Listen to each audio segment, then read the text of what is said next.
मंडळी नमस्कार, मी आहे नाणे घाटामध्ये आणि आपण पाहू शकतोय सुमारे 2000 वर्षापूर्वीचा इतिहास नाणे घाटाला आहे आणि नाणे घाटामध्ये असलेली ब्राह्मी लिपी तिचं आता आजपासून एक चांगल्या प्रकारे संवर्धन होणार आहे. खरं तर आपल्याला माहिती आहे मराठी भाषेचा पुरावा असलेला एक शिलालेख या भागामध्ये आहे आणि त्याचा इतिहास काय हे सगळं आपण जाणून घेणार आहे.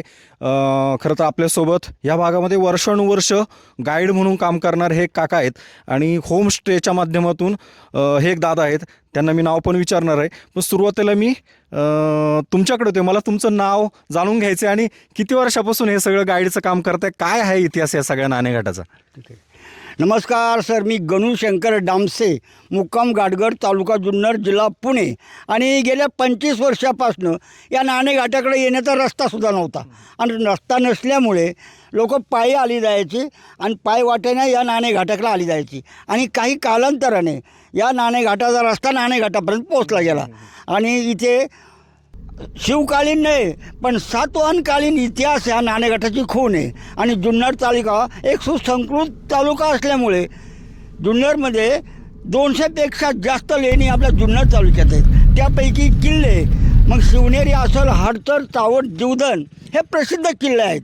आणि नाणेघाटचं महत्त्व काय, पश्चिमेकडून पाहिलं तर ठाणे जिल्ह्याची बाँड्री इथपर्यंत आली आणि पूर्वेकडून पाहिलं तर पुणे जिल्ह्याची बाँड्री म्हणजे हा मिळणे. आणि दक्षिणेकडून पाहिलं तर खंडाळा, लोणावळा, भीमेशंकर, मच्छिंद्रगोरख, सिद्धेगड, औफा घाट, दारा घाट, शेजारचा जीवधन किल्ला आणि हा नाणेघाट आहे.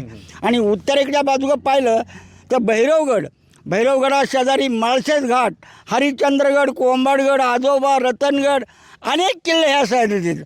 आता खाली पाहिलं तर 2500 कुठं 3000 फूट समुद्रसपाटी आणि वरती देश म्हणला जायचा आणि पश्चिमेला कोकण म्हणलं जायचं. पावसाळ्यात जर म्हणलं तर या सह्याद्रीच्या भागामधल्या ज्या नद्या पुरेका वाहतात.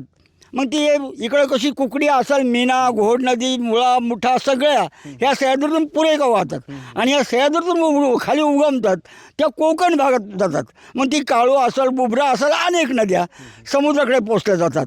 आणि इथे पुरातन काली सातवाहनांच्या काळामध्ये या नाणेघाटाचा विशेष कालखंड कसा झाला.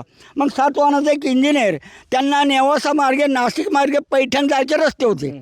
पण या सह्याद्रीत कुठला रस्ता नसल्यामुळे त्यांच्या एका इंजिनियरने हा शोध लावला.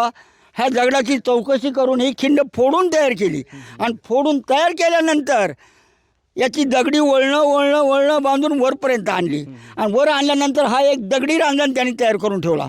आणि दगडी रांजण तयार केल्यानंतर त्या काळामध्ये विरार, वसई, कल्याण, नाला सोपारा, फार रोमपासून ही जी समुद्रकाठी बंदरं आहेत या बंदरांमध्ये परदेशी जहाजं आली जायची आणि परदेशी जहाजाने आलेला माल, त्या बंदरात उतरलेला माल ह्या नाणेघाटाने वर केला जायचा. आणि इथे इतकी गर्दी व्हायची तर या दिवसातनं 2 वेळा रांजण नाणीना भरला जायचा. त्यावेळी काही नोटा नव्हत्या, कासोप नाणी म्हणली जायची आणि रांजण भरला जायचा. असा काही काळ सातवाहनांचा गेला. आणि मग काही सातवाहनांच्या कालखंडानंतर आपल्या काही अनेक बाहेरच्या सत्ता आल्या आपल्या महाराष्ट्रात, भारतात. मग शेख आले, कुशाण आले, ग्रीक, पोर्तुगीज नकोचे आणि सम्राटही भरपूर होऊन गेले. मग मगंजाचा धनानंद असेल, पाटलीपुत्र, चंद्रगुप्त मौर्य, राजा पुलकेशी, हर्षवर्धन अनेक सम्राट आपल्याकडे होऊन गेले.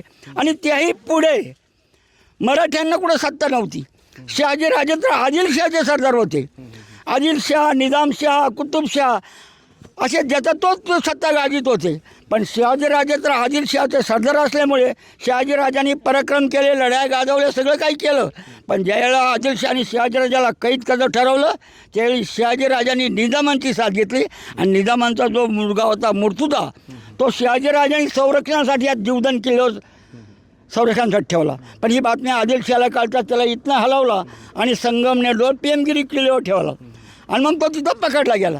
आणि त्याही पुढे आदिलशाह थांबला नाही. शहाजीराजांचे सासरे लखोजी जाधव आणि शहाजीराजे यांच्यात कसं वैर लावता येईल. मग त्या काळात त्यांनी लखोजी जाधवांचा मुलगा दत्ताजी या दिशेने येतोय त्या दिशेने शहाजीराजांचा मुलगा संभाजी पाठवला आणि येवूदा झालं. येवूदामध्ये लखोजी जाधवांचा मुलगा दत्ताजी मारला गेला. आणि दत्ताजी मारल्यानंतर मग मात्र लखोजी जाधव चौताळले आणि शहाजीराजांचा पाठलाग चालू केला. आणि शहाजीराजांचा पाठलाग चालू असताना जिजाबाई त्या काळी गरोदर होत्या आणि गरोदर असताना शहाजीराजे जिजाबाईला घेऊन इकडे माहुली किल्ले शहापूर तालुक्यात ते माहुली गडावर होते. पण लखोजी जाधवांच्या येड्यातून त्या जिजाबाईला येऊन निसटले आणि या नाणेघाटाने शिवनेरीवर जेव्हा आले त्या शिवनेरीचा किल्लेदार विश्वासराव म्हणून होता. त्यांनी जिजाबाईची सगळी व्यवस्था केली आणि शिवरायांचा जन्म शिवनेरीवर झाला.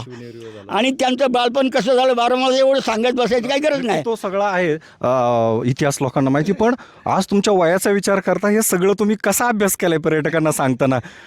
ठीक आहे सर, मी लहानपणापासून ह्या छंदात होतो. मग तो कुठलाही असो इतिहास, हा इतिहासाची मला आवड आहे. मला रामविजय, पांडव प्रताप, अनेक ग्रंथाची आवड आहे. तुमचं पुन्हा एकदा नाव सांगण्यात सध्या वय किती? आता माझं 76 वर्षाचं वय झाले. ऐतिहासिक कोणत्या कोणत्या लेखकांची तुम्ही पुस्तकं वाचली? कारण इथला इतिहास सुद्धा तुम्ही एकदम तोंडपाठ असल्यासारखं सांगताय. नाही, तसं कसं कमी जास्त पुस्तकं वाचायला मिळले नाही. गायकवाड सरांचं एक पुस्तक वाचलेले आणि नंतर गोणी दांडेकर मला पहिल्यांदा भेटले होते. म्हणजे लहू गायकवाड सरांचं वाचलं? लहू गायकवाड सरांचं मी पुस्तक वाचलेले आणि गोणी दांडेकरांची मला संवास मिळायचे. अरे वा, खरं तर खूप काही खजिना आहे जुन्नरमधल्या ह्या सगळ्या गाईड लोकांकडून. वयाचा हिशोब करता आपण इतर वेळेस सुद्धा ह्या काकांशी गप्पा मारत असतो, पण आपल्यासोबत या भागात अनेक वर्षानुवर्ष एक होमस्टे आहे, त्याचे हे मालक आहेत. मला एकदा तुमचं नाव सांगाल आणि किती वर्षापासून हे सगळं तुमचं होमस्टे आहे? कशा पद्धतीने आता ह्या सगळ्या संवर्धनाचा फायदा होणार आहे तुम्हाला सुद्धा गावकऱ्यांना? सर, मी सुभाष सकाराम आडारी, राहणार गाडगर. आमची शेती नाणेघाट एरियामध्ये आहे. मी करण हॉटेल होमस्टे म्हणून चालू करतो. आज मला 25 वर्षे झाले चालू करताना. 2001ला चालू केले मी.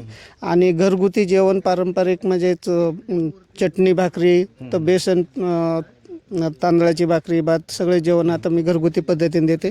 आणि आता पुरातत्वाने जे घेतले ते एकदम आमच्या रोजगार हमीतून जे सर्वात चांगलं कार्य म्हणून घेतलेलं आहे. आणि पर्यटकही खूप वाढतील असे आम्हाला आशा आहे. की अशा आहे. पूर्वी हा सगळा तुमच्या लहानपणी कसा परिसर होता? म्हणजे एकेकाळी महाराष्ट्राचं वैभव होतं, पण मधल्या काळात रस्ता नव्हता किंवा काहीतरी सुविधा नव्हत्या.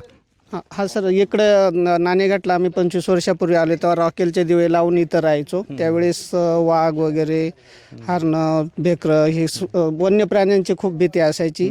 प्लस बाहेरचे भुरटे चोरांची सुद्धा भीती असायची. तर तिथे गावात न येताना आम्ही 4 लोक 5 लोक जोडे आणायचे तेव्हा ह्या एरियात यायचं. तो काळात तिकडे काहीच नव्हतं.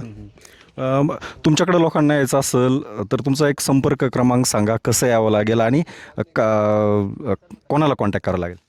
हा, माझं संपर्क क्रमांक आहे 98 50 18 49 48, करण हॉटेल, नाणेघाट, जीवदन. तुमच्या मिसेस आहेत, सरपंच उपसरपंच आहात सध्या तुम्ही. काय सांगाल तुमच्या भागातलं आता एवढं मोठं सगळं जगाच्या पुढे जातात ह्या सगळ्या गोष्टी? बोल ना. तुम्ही किती वर्षापासून होमस्टेमध्ये काम करताय? नेमकं काय काय असतं आपल्याकडे खायला?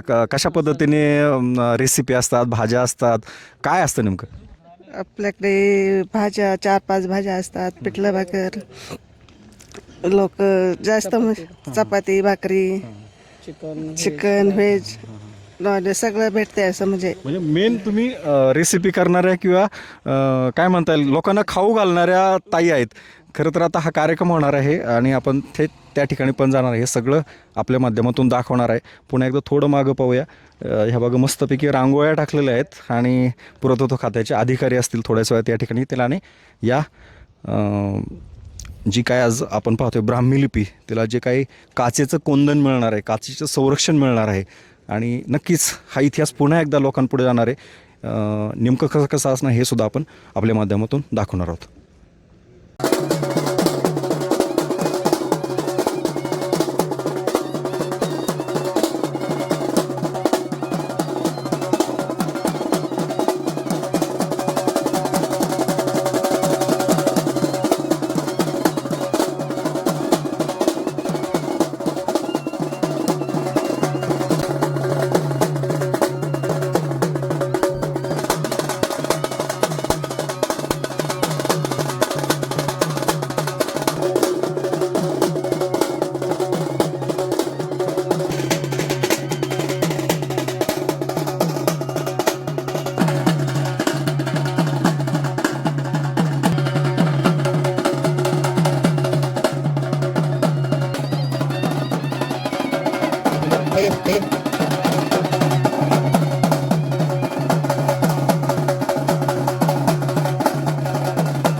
ऐसा झिक झैक ऐसा ऐसा चलने के लिए। सेंटर में एक वेल भी है।